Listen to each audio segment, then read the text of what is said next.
It is January of 2022, so it is time to talk about my favorite books from 2021. I thought before I give you my top 5 books, the top books, my favorite books that I read in 2021, and 5 honorable mentions for favorite books that I read in 2021, as well as my least favorite, my bottom 5, my most disappointing, and my worst books of 2021.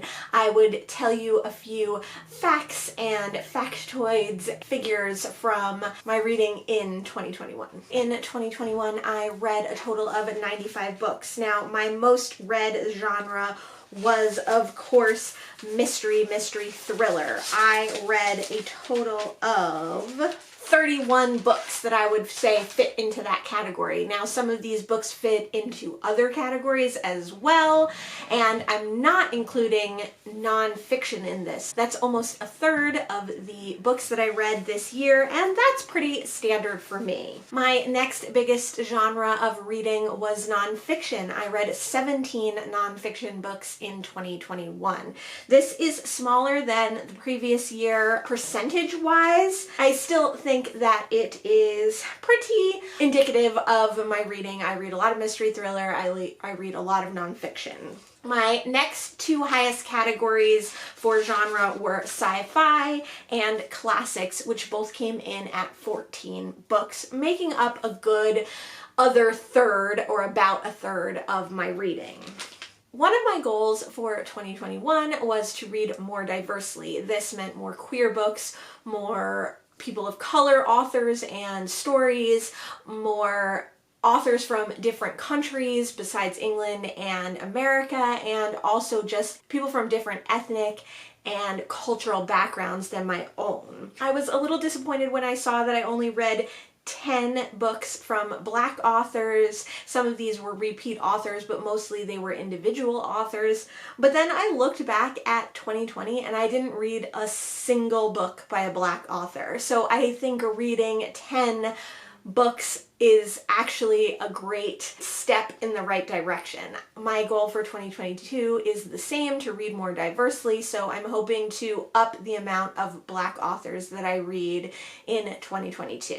I read 7 books from Asian authors or American Asian authors in 2021, and that is up from 1 author in 2020. In 2020, I read 1 author who was Asian American. In 2020, I read 3 books that I would call diverse books, people of color, people with different cultural backgrounds or cultural upbringings. I read 0 books in 2020 from queer authors or distinctly queer stories, but in 2021 I read 10 queer authors or distinctly queer stories, so I was excited about that as well. Again, 10 is not where I want to be reading queer work. I would much rather that number be higher, but if it's going from 0 to 10, that's not so bad. On to my 5 least favorite and my 5 favorite books of 2021. I'm going to start with least favorite / most disappointing. Now, I know a lot of people don't like to read books that they don't like, but I think I do like to read books that I don't like in a lot of ways, because it helps me define what I like in books, what I look for, and what I should keep my eye out in the future. That's not to say that I would stop reading books that I think I might not like, because I want to be surprised. Maybe it's a genre or a style of book that I don't think I'm going to enjoy, and then I do enjoy it. Or maybe it tells me even more. And reading only books you know you're going to like might be kind of boring. So coming in at number 5 for my least favorite book of 2021 is Death Comes to Pemberley by P.D. James. Now, P.D. James is one of my all-time favorite authors. I love her mysteries, and 2021 was the first year that I tried some other genres from her. I tried a sci-fi of hers, and I tried this retelling slash sequel slash reimagining of Pride and Prejudice. I think one of the reasons that this book didn't work for me and ended up being one of my most disappointing books was because it is a retelling of the kind of classic that I don't really enjoy reading and I don't have much interest in. So while I think she probably did a very good job at emulating the style of Jane Austen, I've never read that author before, so, you know, it was a little bit lost on me. It wasn't a terrible book, but even as a standalone mystery, even if you're just taking it out of the context of a retelling of a classic, this wasn't a very exciting book and it wasn't a very interesting mystery. This one definitely goes down in my most disappointing, not the worst book that I read, and not necessarily a bad book altogether, just a very disappointing book for me. The fourth worst slash least favorite slash most disappointing book I read in 2021 was Colleen Hoover's Verity. This book was so interesting sounding. It had all sorts of things that I thought I would like. A thrilling element, a book within a book, which I really enjoy, and some romance elements, which I found out in 2021 that I'm very interested in. I think that this book was mostly very disappointing because all those aspects that seemed really interesting fell flat. I didn't really believe in the romance elements. I didn't really love the book within the book. It wasn't as gripping and compelling a combination of books as I would have hoped. I think that the ultimate mystery, although there was some ambiguous nature to the ending of it, was not that interesting. You kind of knew what was going to happen, and the ambiguous ending didn't make you enjoy the ending more. It kind of just made you My third most disappointing slash worst slash least favorite book is The Society of S by Susan Hubbard. This is a young adult, new adult, ethical vampire novel. It is about a young girl who is a vampire, or probably is a vampire, who's raised in isolation with her non-vampire father. There's some interesting ideas in this book, but ultimately this was probably one of the worst written books that I read this year. It was overly long and definitely didn't have anything going for it that was so amazing, as well as it being kind of a lackluster vampire story, and also a lackluster kind of coming of age slash searching for your parents story. Overall, this one didn't work for me, and I don't think it's a well done book. The second worst book that I read this year was The Woman in Cabin 10 by Ruth Ware. Ruth Ware is a beloved thriller author, and this is the first Ruth Ware that I read, but one common theme of books that I didn't like this year was an unreliable female narrator. These narrators, like in Verity, had issues that made them somehow unreliable to the reader, except alcoholism and kleptomania and sleepwalking does not make you unreliable. There have to be other aspects to your personality that make you unreliable. The woman in Cabin 10 is an alcoholic, and so the reader is supposed to question whether she sees what she sees, but she knows she did, so to me that doesn't mean that she's unreliable. I feel like falling back on that trope and degrading women in that way was not only offensive and inappropriate, but didn't make for an interesting thriller at all. I thought that this book was boring and overly long, and I would like to read more Ruth Ware to see if she can redeem herself. But if all her characters are unreliable or bland as they were in this book, I don't hold out much hope.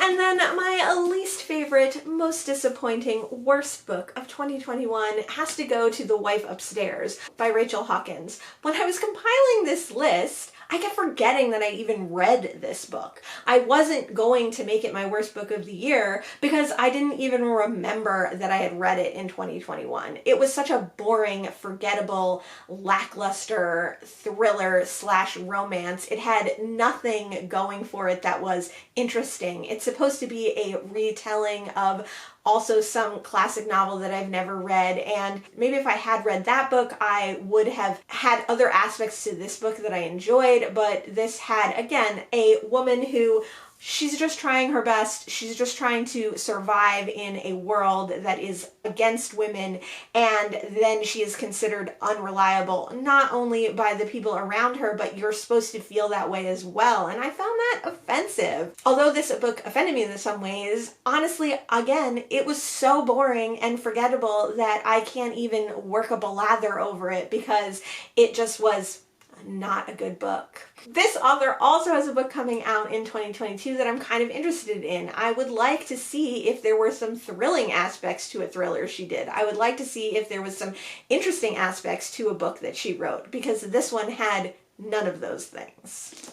On to my honorable mentions for my favorite books of 2021. The first honorable mention that I am going to talk about is Coulson Whiteheads' The Nickel Boys.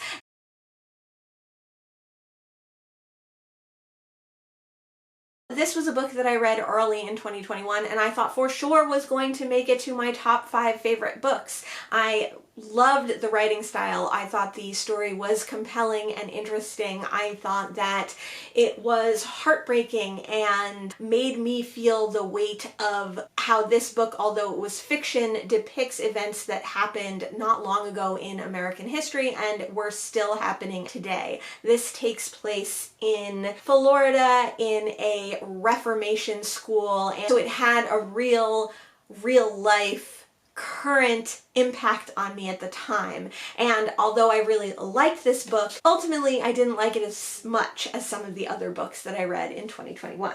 My next honorable mention goes to Sula by Toni Morrison.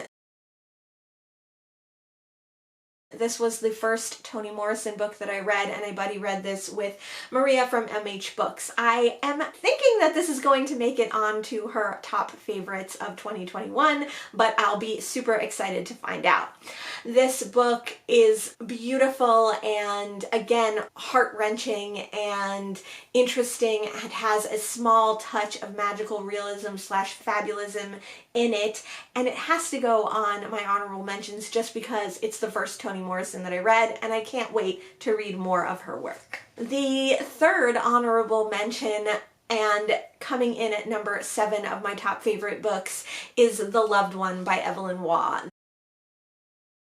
This was another first dip into this author's work. I read a lot of authors that I had never read before in 2021, and this one really struck me. It was wry and satirical and silly. It takes place in an alternate version of LA. It has to do with the film industry and poetry, death, and the funeral industry, and I just loved this book a lot. I'm really excited to read more Evelyn Waugh in 2022. The fourth honorable mention is going to be The Fire Next Time by James Baldwin.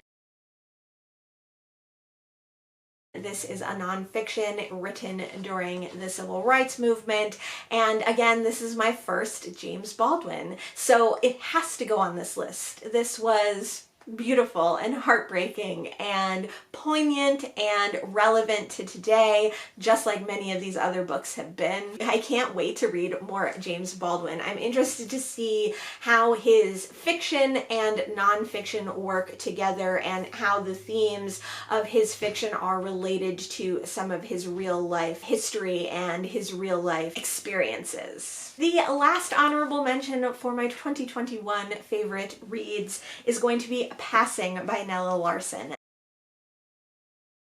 This is a fictional book that takes place mostly in New York, and it is about two friends who grow up in a small town in Ohio, and they are both able to pass for white. I've never read a book about colorism, and I've never read a book from the Harlem Renaissance. Never read a Nella Larsen book before reading this book, and this is just a short, gripping novella that does have relevance to the Black experience, but also has shocking and unexpected elements to it. This is a book that is visceral, that makes you feel things, makes you gasp, and it definitely goes in my top 10 of the year, but it didn't quite make it into the top 5. I'm excited to read more by Nella Larsen. Now we're on to my top 5 favorite, best books that I read this year. Number 5 is the autobiography of Malcolm X as told to Alex Haley. Now, this book is a true nonfiction book of Malcolm X's life, and one of the reasons that it has to go in my top 5 is that I had no clue about Malcolm X really before reading this. Yes, I knew him as a historical figure. Yes, I knew that he was part of the civil rights movement, but I didn't know who he was as a person, and I didn't know how pivotal his role was and how relevant his role is today. This is also a really fascinating nonfiction. The way that it's written as a linear story and in a cinematic way, almost as if it would be a fiction novel. You find out about Malcolm X's life in different periods, never giving away the final aspects of his life and ultimately his assassination. So you're really invested throughout this book in every aspect of his life, as an infant, as a child, as a young adult, as an adult, and then as the great civil rights leader that we know him as. Not to mention his journey with religion, not to mention his journey with colorism, not to mention his journey with segregation, not to mention his journey with hate and love and compassion. So I think that this book is just a wonderful book, and I'm so happy to have read it, and it's definitely my number 5 top favorite book of 2021. My number 4 top favorite book of 2021 is very different from that one, and it is Rebecca by Daphne du Maurier. This is a modern classic of romance and suspense. This is the benchmark to which a lot of suspense romance is held. Some people have compared Verity and other books to this book, and it was definitely obviously inspired by this book, as were many romances or suspenses. Daphne du Maurier is also considered a extremely an important female writer in the early 20th century, and I can see why.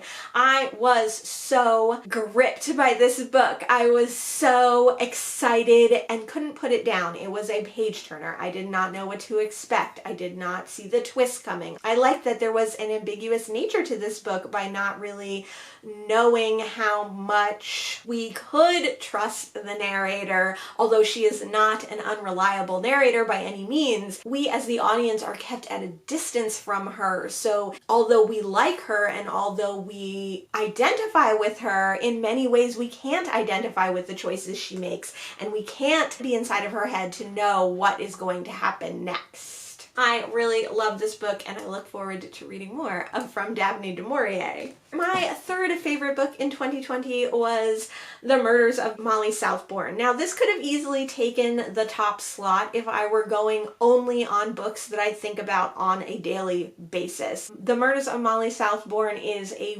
weird, disturbing, graphic look at a potential sci-fi phenomenon. It has a disturbing family dynamic. It has disturbing love interests. It has a disturbing conclusion. Overall, this is an unsettling book, but I thought about it every day since the day that I've read it. I really enjoyed it. This is the beginning of a series, and I definitely want to pick up the rest in the series, but I don't know if any book could ever measure up to this in the way that it kind of crawled inside my brain and stayed in there for an entire year. My second favorite book of 2021 is Out of Africa by Karen Blixen, or Isak Denison. This is another nonfiction. It's a memoir of Karen's time living in Africa. She moves there in the early 19-teens with her husband. Their marriage quickly dissolves, and she is left in charge of not only a coffee plantation that she never wanted, but a whole property full and tribe full of native Kikuyu.